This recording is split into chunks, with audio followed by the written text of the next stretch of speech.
আসসালামু আলাইকুম এভরিওয়ান, আপনারা সবাই কেমন আছেন? আশা করি আল্লাহর অশেষ রহমতে খুব ভালো আছেন। আমিও আলহামদুলিল্লাহ ভালো আছি। তো আজকে রেসিপি ইউনিক ডিম ছোলা ভুনা।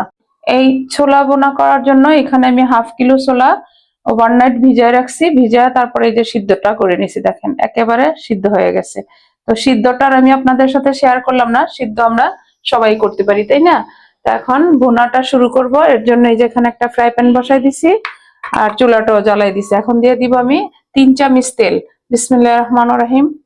এখানে দিয়ে দিব আমি 6-7টা শুকনো মরিচ। প্রথমে এই শুকনো মরিচটাকে একটু ভেজে নিব। আর এই ছোলা ভুনা আমরা কিন্তু সবাই করতে পারি, তাই না? তো আমি আমার মতো করে দেখালাম। আমার নতুন রাঁধুনি, নতুন প্রজন্মের যারা আছেন তারা অবশ্যই এই রেসিপিটা এই রমজানে করে খেয়ে দেখবেন। আশা করি অনেক ভালো লাগবে, নিরাশ হবেন না। আর একেবারে চটজলদি হয়ে যায়, কিন্তু খাইতে অসম্ভব টেস্টি হয়। এখন এই পর্যায়ে দিয়ে দিব আমি 3টা তেজপাতা। শুকনো মরিচটা একেবারে মুচমুচে করে কালো করে ভেজে নিব, তাহলে ফ্লেভারটা তেলের মধ্যে চলে যাবে। তো আজকের এই রেসিপি যদি আপনাদের কাছে একটু ভালো লাগে তাহলে আমার চ্যানেলটাকে সাবস্ক্রাইব করবেন, লাইক করবেন, শেয়ার করবেন এবং কমেন্টস করবেন প্লিজ আমার ভাই বোনেরা। আর রমজানে অবশ্যই এই রান্নাটা করে খাবেন। এই যে মরিচটা একেবারে কালো করে ভেজে নিলাম। এখন মরিচটাকে আমি উঠাই নিব। একটা দিয়ে দিব দারুচিনি। এখন দিব একটা বড় সাইজের পেঁয়াজ কুচি। পেঁয়াজটা একেবারে বেরেস্তার মতো ভেজে নিব। পেঁয়াজটাকে আমি বেরেস্তার মতো করে ভেজে নিলাম।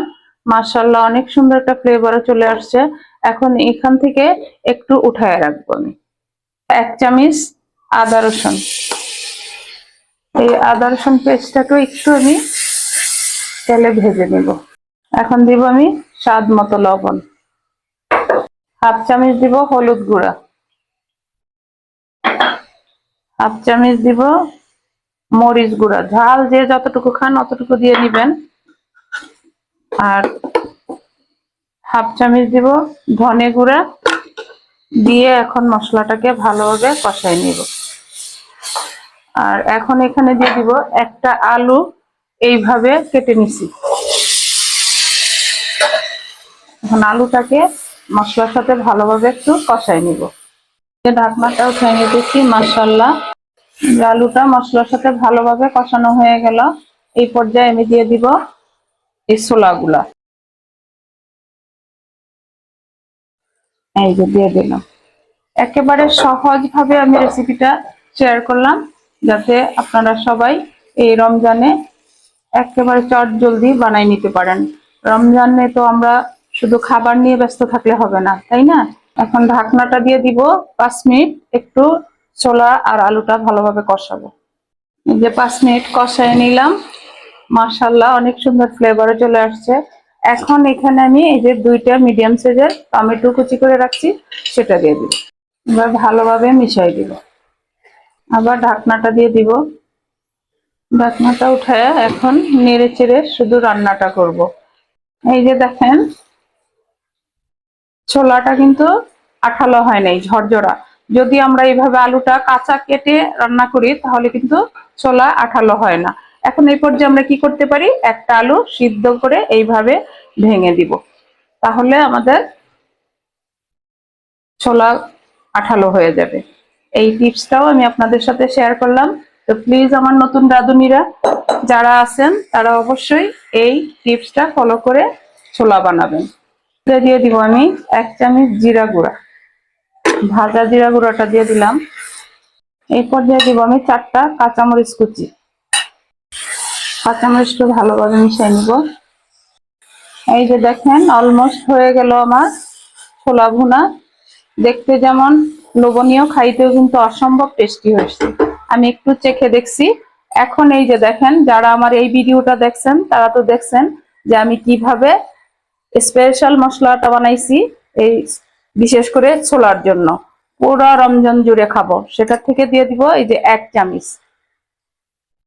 টেস্টটা এখন দ্বিগুণ হয়ে যাবে। মাশাআল্লাহ, এত সুন্দর ফ্লেভার আসতেছে। এই যে দেখেন, এখন দিয়ে দিব ভেজে রাখা শুকনো মরিচ। কয়েকটা দিলাম আর কয়েকটা সার্ভ করার জন্য রেখে দিলাম। তো প্লিজ আমার ভাই বোনেরা এইভাবে অবশ্যই ছোলাটা এই রমজানে বানাবেন আর খাবেন, আর আমাকে কমেন্টসে জানাবেন। হয়ে গেল আমার ছোলা ভুনা। এখন এই পর্যায়ে দিব আমি 1 মুঠো ধনে পাতা। ধনে পাতাটা দিয়ে ভালোভাবে মিশাই নিব। ধনে পাতা দিয়ে মিশাই নিলাম। এখন নামাই নিব আর সার্ভ করব। বলতে পারেন ডিম কোথায়? ডিমের রহস্যটা বাকি রইল, দেখতে থাকেন। এই যে দেখেন, মাশাল্লাহ মাশাল্লাহ, হয়ে গেল আজকে আমার রমজান স্পেশাল ইউনিক ডিম ছোলা ভুনা। এখনো বলতে পারেন আমি ডিম ডিম কেন করতেছি, তাই না? তো একটু পরেই হবে। এই প্রথমে দিয়ে দিব ওই যে একটু বেরেস্তা উঠায় রাখছি, সেটা উপর দিয়ে। এই যে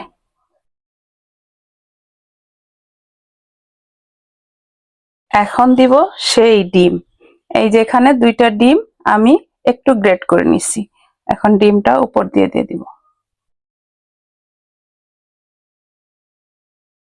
সাথে যদি এই ডিমটা দেওয়া যায়, অনেকে কিন্তু ছোলা মুড়ির সাথে খায়, আবার অনেকে পছন্দ করে না। আমার বাসায় সবাই কিন্তু মুড়ির সাথে খায় না, এমনি শুধু খেতেও পছন্দ করে।